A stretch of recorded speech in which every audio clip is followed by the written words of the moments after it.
প্রিয় দেশবাসী, দেশের একটা ক্রান্তি লগ্নে শোকাবহ অবস্থায় আপনাদের সামনে এসেছি। আপনাদেরকে বলতে চাচ্ছি, আজকে জানাতে চাচ্ছি, ভেবেছিলাম জানাবো না, কিন্তু এখন জানাতে বাধ্য হচ্ছি।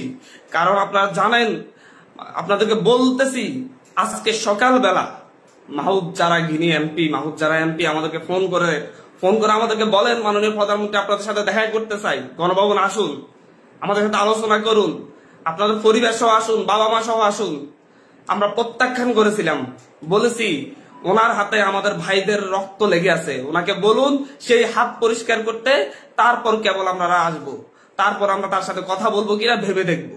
আবারও বলতেছি, আজকে সকালবেলা তিনি আমাদেরকে রক্তখ্যাগো প্রধানমন্ত্রী আমাদেরকে আহ্বান করেছিলেন ওনার সাথে আলোচনা করার জন্য গণভবনে যেতে।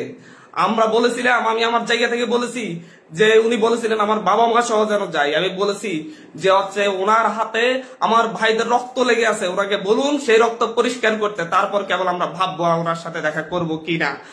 কিন্তু দুপুর না হতেই উনি সেই একই কাজ শুরু করেছেন, আবার আমাদের ভাইদেরকে হত্যা করেছেন, আবার আমাদের ভাইদের রক্ত জড়িয়েছেন। উত্তরায়, খুলনায়, হবিগঞ্জে, টাঙ্গাইলে, সিলেটে আমাদের ভাইদেরকে হত্যা করা হয়েছে। আজকে প্রায় 7-8 জন ভাইকে হত্যা করা হয়েছে, শিশুকে হত্যা করা হয়েছে সিলেটে। আবারও উনি রক্তের খেলা মেতে উঠেছেন। একটা রক্তখাগ্য সরকার কিভাবে ক্ষমতায় থাকছে, কিভাবে থাকতেছে আমরা বুঝতে পারতেছি না। এই দেশের মানুষ রাস্তায় নামবে, খালি হাতে নামবে, উনি ডিরেক্ট গুলি করে মেরে ফেলবেন। বাচ্চা ছেলেদেরকে মারতেছেন, পাতার খুলি উড়াইয়া দিচ্ছেন। এগুলো কোন ধরনের অফিসার ভাবে বাস করতেছে? এটা কোন ধরনের রাষ্ট্র? সভ্য রাষ্ট্র? এই রাষ্ট্রের মানুষজন কি মরে গেছে? আর আমরা কি আর বেঁচে থাকার অধিকার রাখি না? প্রতিটা মানুষ কি ওনার কাছে জিম্মি হয়ে আছে? যাকে ইচ্ছে তাকে হত্যা করবে, যাকে ইচ্ছে তাকে খুন করবে। এটা চলতে পারে না। এর বিরুদ্ধে আমাদেরকে ঐক্যবদ্ধ লড়াই করতে হবে। আমরা বৈষম্য বিরোধী ছাত্র আন্দোলনের পক্ষ থেকে স্পষ্ট ঘোষণা করতেছি, আগামী কালকে সারা দেশে প্রতিটা পাড়া মহল্লায় প্রতিটা জায়গায় বিক্ষোভ কর্মসূচি পালিত হবে। আর আগামী কালকের পরে পরশুদিন থেকে সর্বাত্মক অসহযোগ আন্দোলন পালিত হবে। সর্বাত্মক অসহযোগ। কোন ট্যাক্স দেওয়া হবে না এই সরকারকে, এই সরকারের অফিসে যাওয়া হবে না, কেউ তার অফিসে যাবে না, কেউ তার সরকারি বেসরকারি সকল অফিস বন্ধ থাকবে, সচিবালয় বন্ধ থাকবে, এভরিথিং বন্ধ থাকবে। গণভবনে কোনো বাস গাড়ি ঢুকবে না, বঙ্গভবনে কোনো গাড়ি ঢুকবে না, এভরিথিং অফ থাকবে। এবং সরকারকে সর্বাত্মক অসহযোগিতা করা হবে। কেউ ট্যাক্স দিবেন না, প্রয়োজন বিদ্যুৎ বিল দেওয়া যাবে না, গ্যাস বিল দেওয়া যাবে না, প্রয়োজনে কাঠে রান্না করা হবে, প্রয়োজনে প্রত্যেকে প্রয়োজনে মোমবাতি জ্বালানো হবে। তারপরে যদি বিদ্যুৎ চলে যায়, যদি বিদ্যুৎ লাইন কেটে দেয়, তাহলে আপনারা প্রত্যেকে মোমবাতি ব্যবহার করবেন প্রয়োজনে। তারপরে এই সরকারকে কোনো সহযোগিতা করা হবে না। এটা খুনি সরকার, আমাদের ভাইদেরকে বারবার খুন করতেছে। আমাদের মুখে এক কথা বলে সকালে কান্নাকাটি করতেছিল যে হচ্ছে এই লাশগুলা দায়কে নিবে, আর বিকেল না হতে আবার লাশ ফেলতেছে রাস্তায়। মানে দোমুখ সাপ। সকালে এক কথা বলে, বিকেলে আরেক কথা বলে। আমাদের সাথে বলেছিলাম যে আমাদের সাথে 14 তারিখ 15 তারিখে আমাদের সাথে বসেছিলেন, ওনার সাথে আলোচনা করবেন, কিন্তু তারপরে দেখা গেছে তারপর থেকে আমাদের ভাইদের উপর হামলা করা শুরু করছে। উনি একটা নৃশংসতা চালাচ্ছে বাংলাদেশে। কোন ভয়ঙ্কর একটা অবস্থা বাংলাদেশে বিরাজ করতেছে। ছেলেদেরকে, শিশুদেরকে, বাচ্চাদেরকে, মেয়েদেরকে হত্যা করতেছে। ছাত্রলীগ যুবলীগ গুলি নিয়ে রাস্তায় নামতেছে। ওরা সন্ত্রাসীদেরকে নিয়ে রাস্তায় নামিয়ে আমার ভাই বোনদেরকে হত্যা করেছে। আর বসে থাকা যায় না। আমরা সারা দেশের ছাত্র, নাগরিক, অভিভাবক যে অবস্থানে আছেন, মা বোন, প্রত্যেককে বলবো আগামীকাল থেকে আপনারা প্রত্যেকে রাজপথে থাকবেন, প্রত্যেকে প্রতিটা বাড়ি থেকে রাজপথে থাকবেন। আপনারা কেউ ঘরে বসে থাকবেন না, এটা আপনাদের দায়বদ্ধতা। আপনাদেরকে বলতেছি, প্রতিটা লাশের রক্তের প্রতি আপনাদের দায়বদ্ধতা আছে, প্রতিটা শহীদের রক্তের প্রতি আপনাদের দায়বদ্ধতা আছে। আমি সারা দেশের প্রত্যেকটা নাগরিককে বলবো, আপনার যদি একটু লজ্জিত হন, আপনি যদি এই বিচার চান, আপনি যদি এদের বিরুদ্ধে দাঁড়াতে চান, আপনি ঘরে থাকতে পারেন না। আপনার প্রত্যেককে রাস্তায় নেমে আসতে হবে।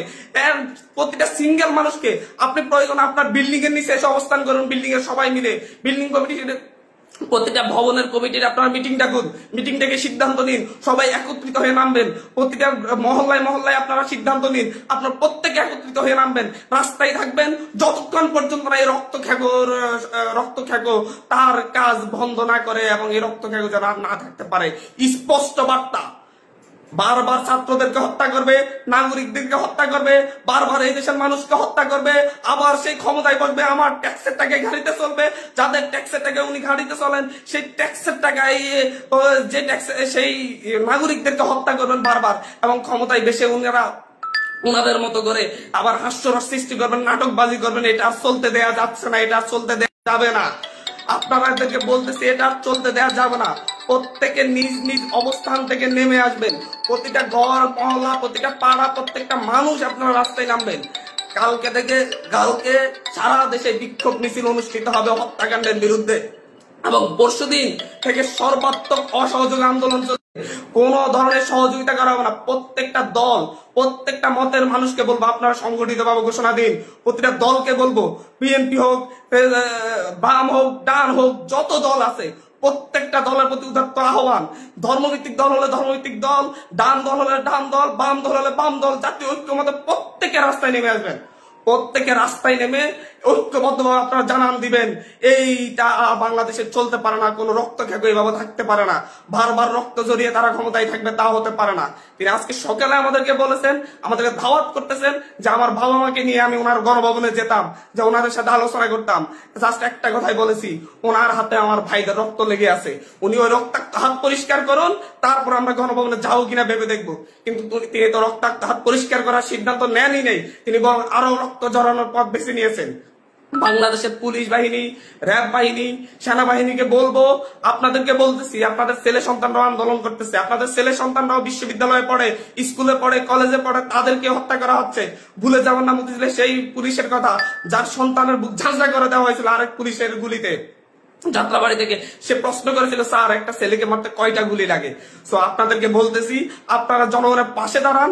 পুলিশ বাহিনীকে বলবো আর গুলি ছুটবেন না, দয়া করে আমরা আপনাদেরই সন্তান, আপনাদেরই ভাই, আপনাদেরই অনুজ, আপনারা আর গুলি ছুটবেন না, আপনারা বন্ধ করুন, আপনারা এই সরকারকে অসহযোগিতা করুন। আপনাদেরকে বলতেছি এই সরকারকে অসহযোগিতা করুন। র্যাব বাহিনীকে, পুলিশ বাহিনীকে, যত আইন শৃঙ্খলা বাহিনী আছে প্রত্যেককে বলুন, বলতেছি আপনারা আপনাদের ব্যারাকে ফিরে যান, আর কোন ভাইদের হত্যা করবেন না। আমাদের আন্দোলন শান্তিপূর্ণ ছিল, শান্তিপূর্ণ থাকবে। প্রত্যেকটা নাগরিক প্রতিটা জায়গা থেকে তার নিজ নিজ অবস্থান থেকে সর্বোচ্চ সতর্কতা নিয়ে কালকে থেকে রাজপথে থাকবে, যতক্ষণ পর্যন্ত এই রক্ত খাগর রক্ত ঝরানোর স্বাদ না মিটে। প্রয়োজনে আমরা আরো রক্ত দিব, তারপরে আমরা এই ক্যাপ চাচ্ছি না। প্রিয় দেশবাসী, আপনাদেরকে বলবো ঐক্যবদ্ধভাবে রাজপথে নামুন, এবং কালকে বিক্ষোভ মিছিল পালিত হবে। পরশু দিন থেকে আমাদের সর্বাত্মক অসহযোগ আন্দোলন চলবে। ট্যাক্স দেওয়া হবে না, সরকারকে কোনো সরকারকে কোনো ধরনের সহযোগিতা করা হবে না। প্রত্যেকটা অফিস আদালত বন্ধ থাকবে, সচিবালয় থেকে শুরু করে একটা প্রাইমারি স্কুল পর্যন্ত সব বন্ধ থাকবে কালকে থেকে এদেশের মানুষ তাদের ঐক্যবদ্ধ শক্তির প্রমাণ দিবে এবং রাজপথে লড়াই করবে। ধন্যবাদ।